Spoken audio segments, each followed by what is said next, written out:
Good morning, students. Now, in this class, we will discuss about our new chapter, and the name of chapter is the gravitation. So, हम सबसे पहले बात कर लेते हैं भाई जो ग्रेविटेशन है उसके बारे में क्या क्या कंसेप्ट आए थे, क्या क्या थ्योरीज आई थी. तो सबसे पहले जो हमारी थ्योरी आई थी that was given by the Galileo. Galileo ने इसके बारे में बताया था कि जो गैलीलियो ने क्या बताया इसके बारे में कि कोई भी ऑब्जेक्ट जो भी मास ऑब्जेक्ट होगा उसको अर्थ अपनी तरफ क्या करेगी, अट्रैक्ट करेगी ही करेगी. उसी चीज को इन्होंने नाम दिया था ग्रेविटेशन. लेकिन अब गैलीलियो के बाद कुछ चीजें हो रही थी, जैसे भाई कैप्लर्स आया. कैप्लर्स ने बताया कि भाई कैप्लर्स ने ये बताया कि कोई भी जो ऑब्जेक्ट है आपके पास, जितने भी जैसे प्लेनेट्स वगैरह है वो एक फिक्स ऑर्बिट में किसी फिक्स टाइम इंटरवल में मूव करने लग रहे हैं. इसके बारे में पढ़ेंगे हम भाई कैप्लर्स ने क्या क्या थ्योरी दी थी, क्या कुछ नहीं दिया था. उसके बाद जो लास्ट में आया था जो सबसे इंपॉर्टेंट था that was given by the Newton. Newton ने दिया था और न्यूटन ने क्या दिया था कि that the given by the gravitation law. Gravitation law इसका मतलब इसने एस्टेब्लिश किया था कि दो मास ऑब्जेक्ट के बीच में कितनी फोर्स होगी, और उस फोर्स के बारे में जो एस्टेब्लिश किया था that was by the Newton. तो हम इनके बारे में बात करेंगे. भाई सबसे पहले जो गैलीलियो चलो उसने बता दिया था कि दो ऑब्जेक्ट, कोई भी ऑब्जेक्ट जो अर्थ की तरफ अट्रैक्ट होने लग रहा है उसको हमने किसका नाम दे दिया था, ग्रेविटेशन का नाम दिया था.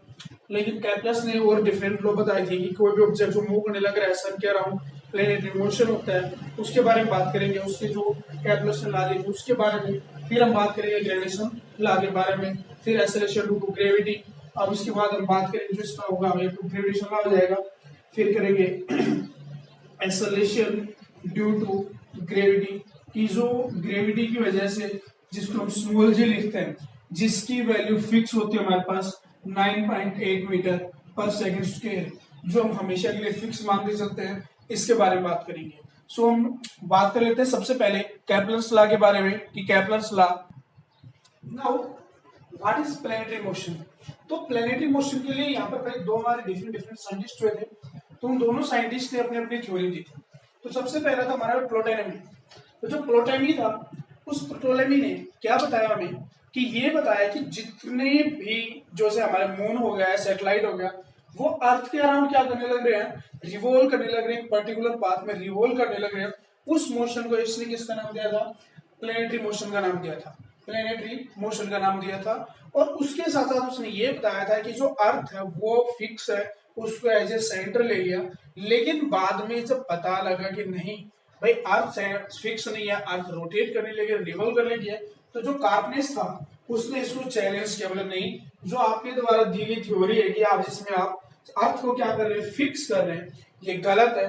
तब कार्पनेस ने बताया कि motion of planets like earth, जैसे कि हमारे पास क्या हो गया भाई, अर्थ की बात कर लेते हैं हम, जितने भी हमारे प्लैनेट्स होते हैं, अर्थ हो गया, जुपिटर हो गया, मार्स हो गया, बोले कि जितने भी प्लैनेट्स हैं they are revolving around the sun in a fix path. बोले फिक्स पाथ में क्या कर रहे हैं, वो मूव करने लग रहे हैं. तो इन्होंने इसको क्या कहते हैं, जैसे जो किसके अराउंड करने लग रहे हैं, सन के अराउंड. तो कार्पियस ने दिया था कि भाई ये अब सही है कि सन अपनी एक जगह पर फिक्स है, एज ए सेंटर है वो, क्योंकि उसने सन को माना था सेंटर. इसने सन को क्या मान लिया भाई, यहाँ पर सेंटर माना था. लेकिन उसने पहले इसको सेंटर माना था कि अर्थ सेंटर. लेकिन क्या था कि अर्थ जब रिवॉल्व कर रही है तब इसने इसको चैलेंज किया, बोले नहीं कहीं ना कुछ गड़बड़ आपकी. तो उसने इसको मान लिया कि अब सन को एज ए सेंटर मानते हुए इसने बताया कि जितने भी प्लेनेट्स हैं वो सारे सारे क्या कर रहे हैं, अपने पास रिवॉल्व कर रहे हैं. तो अब इन दोनों को मिला जुला के ये बना दिया गया कि प्लेनेटरी मोशन वो मोशन होते हैं जिसमें एक सैटेलाइट अपने प्लेनेट के अराउंड मूव करता है, और जो प्लेनेट्स होते हैं वो एक फिक्स जो आपका सन होता है, जो स्टार होता है, उसके अराउंड क्या कर रहे हैं भाई, वो मूव करने लग रहे हैं. तो सेम यही होगा कि अगर आपसे पूछा कि प्लैनेटरी मोशन क्या होता है, तो you can say just simply कि a motion of the planets or the satellites in which they will revolve in a fixed path around the sun. जो सन के अराउंड या अपने प्लेनेट के अराउंड वो एक फिक्स पाथ में रिवॉल्व कर रहे हैं, उस मोशन को हमने क्या नाम दिया था, प्लेनेटरी मोशन. क्योंकि यही तो नाम देता है कि प्लेनेट. तो आपके पास यही होगा कि जो प्लेनेट्स होंगे वो अपने एक फिक्स पाथ में जब मूव करने लग रहे हैं उस मोशन को नाम दे रखा था प्लेनेटरी मोशन।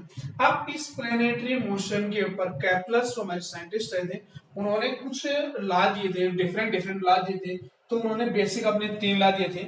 वो 3 लॉ है क्या, उसके बारे में बात करते हैं कि वो 3 लॉ क्या क्या थे। देखिए, केपलर्स के जो लॉ थे, उसने 3 लॉ दिए थे केपलर्स के। तो जो केपलर्स का फर्स्ट लॉ क्या बोलता है केपलर्स का, तो उसने ये बताया था कि every planet in the universe that is revolve around the सन।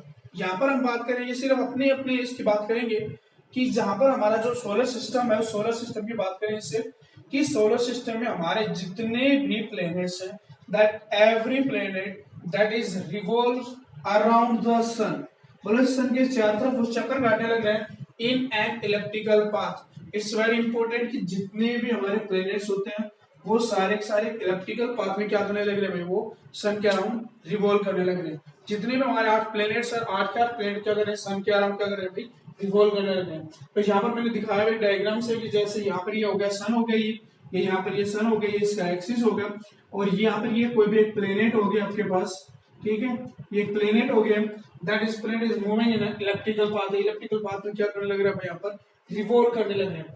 तो यहाँ पर जब ये रिवॉल्व करने लग रहा है तो क्या होता है कि एक बार प्लेनेट जब सबसे कम दूरी पर आएगा, उसको हमने पी पॉइंट कहते हैं कि भाई सन से सबसे कम डिस्टेंस के ऊपर, यहाँ पर डिस्टेंस क्या होगी, सन के प्लेनेट की डिस्टेंस कम होगी। यहाँ से यहाँ तक की जो डिस्टेंस एस सन से लेकर जो पॉइंट ए दे रखा है, यहाँ पर इसकी डिस्टेंस सबसे ज्यादा होगी। तो जो सबसे नियरेस्ट पॉइंट होता है सन का, किसी भी प्लेनेट का जो सबसे नियरेस्ट पॉइंट होता है, उसको बोल रखा हमने फेरी हेलियन, ठीक है, इसको क्या बोल रखा है, फेरी हेलियन बोल रखा है। पी से जोड़ कर रखा है, मीन की दैट द स्मॉलेस्ट डिस्टेंस। ये आपके पास क्या होती है भाई, स्मॉलेस्ट डिस्टेंस। कहां से होती है smallest distance, from the sun, from the sun. किसकी होती है, एक प्लेनेट की होती है। किसी भी एक प्लेनेट की सन से जो डिस्टेंस होती है, स्मॉलेस्ट डिस्टेंस, उसको हमने पेरिफेरियन बोला रखा है। अब ये जो दूर हो गया, जब प्लेनेट सबसे ज्यादा दूरी पर रहेगा सन से, क्या होगा, प्लेनेट सबसे ज्यादा दूरी पर रहेगा, जब उसको बोला गया एफिएलियन बोल रखा हमने। तो जब ये चीज होगी एट द लार्जेस्ट डिस्टेंस, ये क्या होती है हमारी लार्जेस्ट डिस्टेंस। किसी भी ऐसी हमारे पास क्या होगी कि लार्जेस्ट डिस्टेंस हो जाएगी किसी भी प्लेनेट की सन से, from the son of a planet, कि एक प्लेनेट की जो लार्जेस्ट डिस्टेंस होती है उसको हमने ए से डिनोट करते हैं, जिसको बोला कि एफिएलियन, और आपके पास होगा पेरिफेरियन, ठीक है, ये पेरिफेरियन हो जाएगा आपके पास, ये एफिएलियन हो जाएगा, दोनों आपके पास होते हैं। इसको ए से डिनोट किया हुआ है, इसको ए से। लेकिन अब कई बार एक छोटा सा क्वेश्चन यहाँ पे राइज होता है कि ये जो लॉ होता है कि किसके ऊपर बेस होता है, तो यहाँ पर ही होता है, it is based on the inverse square law. What is the inverse square law. अब क्वेश्चन ये होता है कि भाई इनवर्स स्क्वायर लॉ होता है क्या, तो इनवर्स स्क्वायर लॉ के अकॉर्डिंग क्या होता है कि the force is inversely proportional to the square of distance, कि जो फोर्स होगी जो वो इनवर्स प्रोपोर्शनल होती है किसके, कि जो दो पार्टिकल्स के डिस्टेंस के, मीन कि F is inversely proportional to 1 by r square. R is the distance of the object from the sun, मतलब planet कह सकते हो आप। तो यहाँ से डिस्टेंस ऑफ प्लेनेट, तो ये इनवर्स स्क्वायर लॉ के ऊपर क्या करने लग रहा है भाई, ये डिपेंड करने लग रहा है। इसका जो दूसरा नाम होता है, it is also known as law of orbits. कई बार क्या होता है कि क्वेश्चन पूछ ले कि भाई डिफाइन लॉ ऑफ ऑर्बिट्स, तो आपको बताना होगा कि लॉ ऑफ ऑर्बिट्स होता है क्या। तो लॉ ऑफ ऑर्बिट्स यहाँ पर क्या होता है कि जो आपका यही जो केपलर का जो फर्स्ट लॉ होता है, इसी का जो दूसरा नाम होता है वो क्या होता है हमारे पास, लॉ ऑफ ऑर्बिट्स। आप इसको बोल सकते हो कि this is known as law of orbits. अब हम इसके सेकंड लॉ की बात करेंगे। तो सेकंड लॉ में क्या होता है कि वो बताया गया है कि equal area is swept in equal time interval. जब कोई भी प्लेनेट सन के अराउंड क्या करेगा, रिवॉल्व करेगा, रिवॉल्व करेगा तो वो कुछ ना कुछ एरिया स्वेप्ट करेगा। मीन कि जब अपनी एक पोजीशन से दूसरी पोजीशन पर जाएगा तो कुछ ना कुछ डिस्टेंस साथ कवर करेगा, तो एरिया भी कवर करेगा। तो यही बता रखा था उसे सेकंड लॉ में कि area swept in equal time interval is always be same, कि जिसपे एरिया जो होगा वो हमेशा कैसे रहेगा, सेम रहेगा। तो एक बार उसको देख लेते हैं भाई क्या कुछ है, फिर आगे डिस्कस करेंगे। देखिए केपलर का जो सेकंड लॉ वो क्या बोलता है कि equal area swept by a planet around the sun in equal time interval is always same. मतलब ये हुआ कि एरिया जो स्वैप किया जा रहा है, आप ये बोल सकते हो कि equal area swept in equal time interval, इसको सिंपली बोल सकते हो, या ये कहो कि area swept by a planet around the sun in the time in same interval will be same. दोनों चीज ठीक है कि भाई ये उसमें बोल रखा है आपके पास। तो यहाँ पर ये मैंने बताया हुआ है कि जैसे मैंने पॉइंट ले लिया कि P1 पॉइंट हो गया, P2 पॉइंट हो गया, यहाँ पर ये P3 पॉइंट हो गया और ये आपके पास P4 पॉइंट हो गया। तो इन चारों पॉइंट के बीच में हम देख लेते हैं कि P1 और P2 के बीच में इसने टाइम टी ले लिया, तो जितना टाइम यहाँ पर है उतना ही टाइम मैं यहाँ पर लेके चलता हूँ।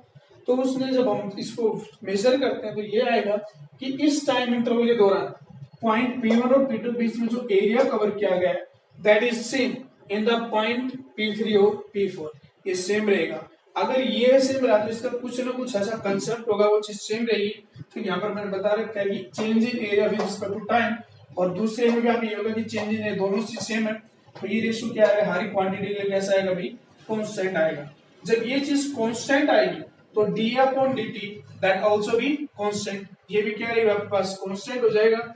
और D A upon D T that is the V, और यहाँ पर ये जो v है that is the areal velocity that always constant, ये भी क्या रहेगा हमारे पास, एरियल वेलोसिटी कांस्टेंट रहेगी। लेकिन अब एक चीज यहाँ पर ये होती है, क्या भाई ये जरूरी है कि भाई यहाँ पर तो सन से है और यहाँ पे डिस्टेंस ज्यादा है, यहाँ पर डिस्टेंस कम है। अगर एरिया सेम होगा तो सीधी बात है ये डिस्टेंस जो ट्रेवल की गई है इट विल बी डिफरेंट। अगर ये डिस्टेंस भाई टाइम सेम है तो ये डिस्टेंस डिफरेंट होगी। अब जब ये डिस्टेंस डिफरेंट होगी तो वेलोसिटी पर भी क्या बनेगा, कुछ ना कुछ इसकी जो लीनियर वेलोसिटी है, तो जो लीनियर वेलोसिटी होगी उसके ऊपर भी क्या बनेगा भाई, कुछ ना कुछ तो इफेक्ट पड़ेगा।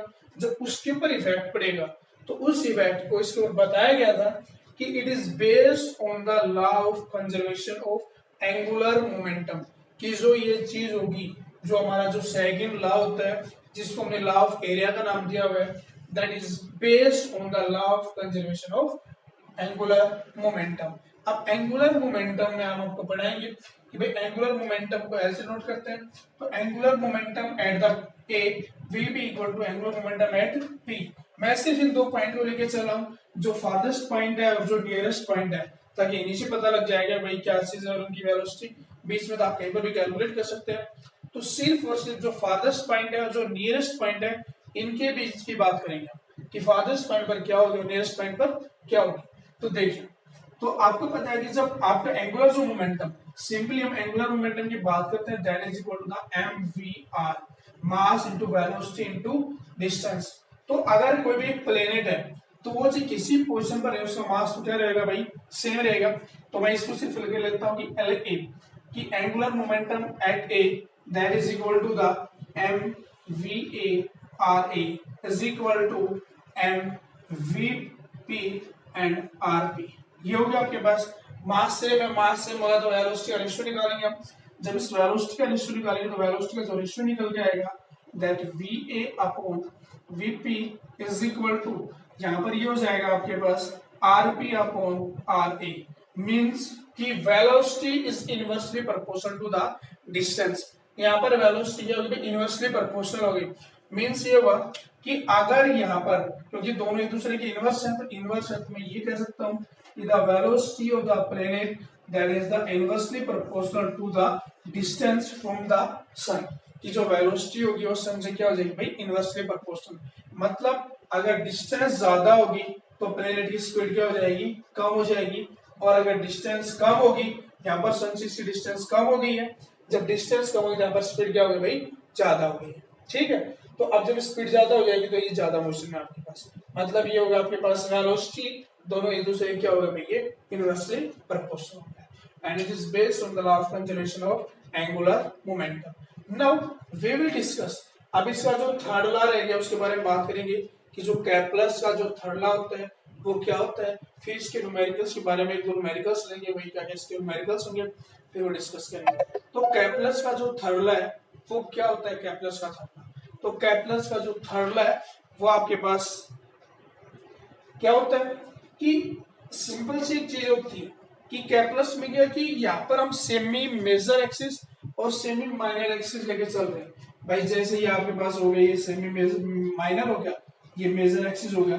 तो उसने कहा था कि जो इनका अगर मैं टाइम जो आपके पास दे रखा है जो डिस्टेंस है इसका अगर क्यूब कर देता हूं तो वो टाइम के स्क्वायर के बराबर आएगा। तो वही हम इसकी बात करेंगे कि जो आपके पास थर्ड लॉ होता है वो क्या होगा, the square of the time period is directly proportional to the distance of semi major axis. तो उसके बारे में थोड़ा उसका एक बार ब्रीफ डिस्कशन करेंगे, उसको थोड़ा एक्सप्लेन भी करेंगे, फिर आगे हम पढ़ेंगे भाई क्या चीज उसको क्योंकि ट्राई कैसे हुआ उसके बारे में भी पढ़ेंगे।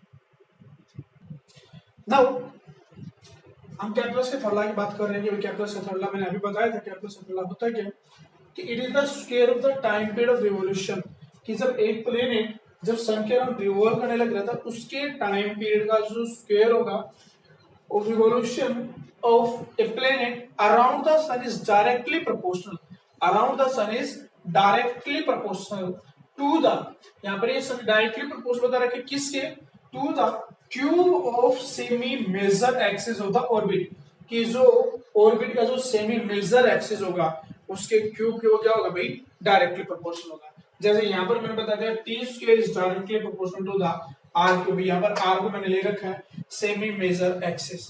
तो इससे मैं बात कर लेता हूँ, इसका प्रूफ कर लेते हैं।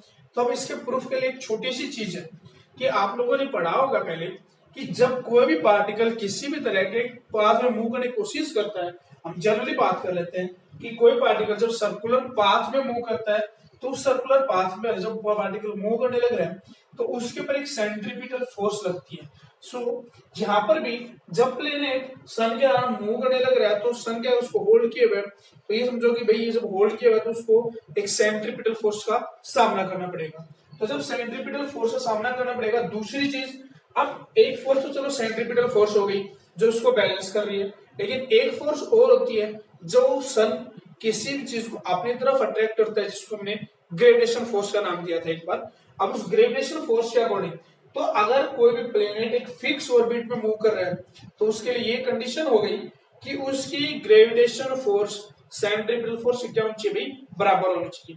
अगर सेंट्रीपिटल फोर्स ग्रेविटेशन फोर्स के बराबर नहीं होगी तो या तो प्लेनेट क्या होगा इससे बाहर चला जाएगा या फिर वो सन के अंदर चला जाएगा, दो चीजें होंगी। तो इसका मतलब ये हुआ कि ये एक फिक्स ऑर्बिट में भी घूमना है और सन उसको होल्ड भी कर रहा है, तो दोनों फोर्स क्या होनी चाहिए भाई इक्वल अमाउंट में लगनी चाहिए।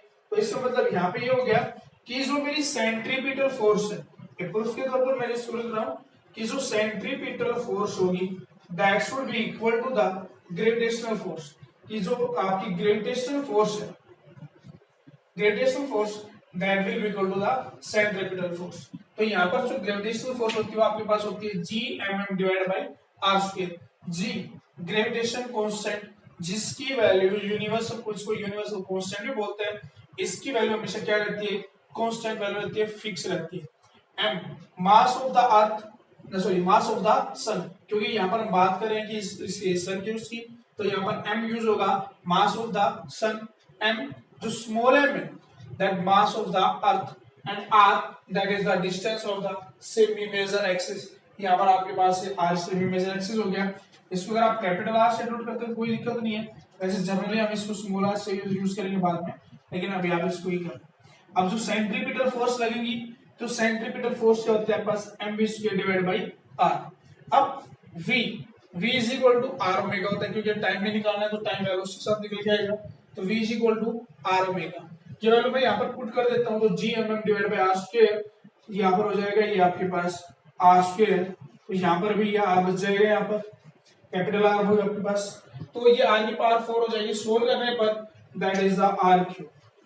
यहाँ पर ये हो जाएगा G M M omega square is equal to R cube. तो जैसे आपको पता है कि जो टाइम होता है T is equal to 2 pi by omega, omega भी होता है क्योंकि आपको ये पता होगा कि omega that is equal to the 2 pi nu होता है, न्यू 1 बाई टी होता है। आप इसको यहाँ से भी डायरेक्ट कर सकते हो कि जो ये omega that is the 2 pi nu होता है आपके पास, और न्यू की वैल्यू फ्रीक्वेंसी 1 बाई टी, तो यहाँ से आप पास 2 पाई बाई टी हो जाएगा, ये वैल्यू यहाँ पर पुट करोगे तो ये आपके पास निकल के आएगा G M square M T square 4 pi square is equal to R cube.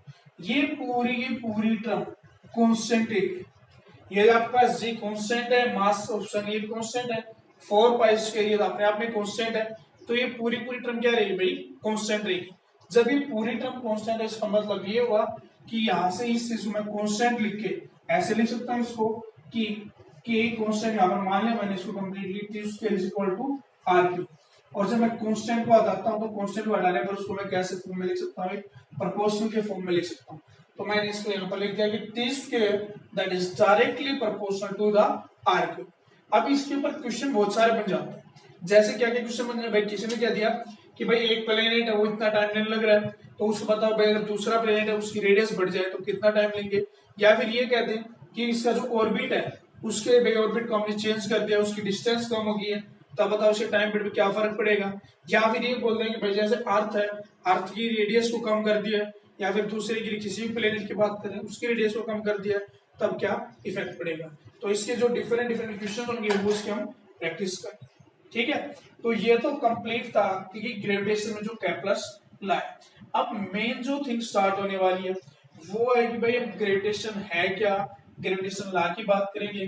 Gravitation में जो सबसे इंपॉर्टेंट जो थिंग होगी वो होगी ग्रेविटी, कि ग्रेविटी होती क्या है, कैसे क्या चीज होती है, कि जो वैल्यू हम 9.8 यूज कर रहे हैं वो कहाँ से आई है, या फिर हम जो कैपिटल जी ये जो हमने यूज कर रखा है ग्रेविटेशन कांस्टेंट इसकी वैल्यू कितनी है, ये होता है क्या है, इस सब के बारे में बात करें। सो हम अभी बात कर लेते हैं केप्लर्स लॉ की बात कर लेते हैं ग्रेविटेशन के बारे में, ग्रेविटेशन होता है। ठीक है, सो कंटिन्यू।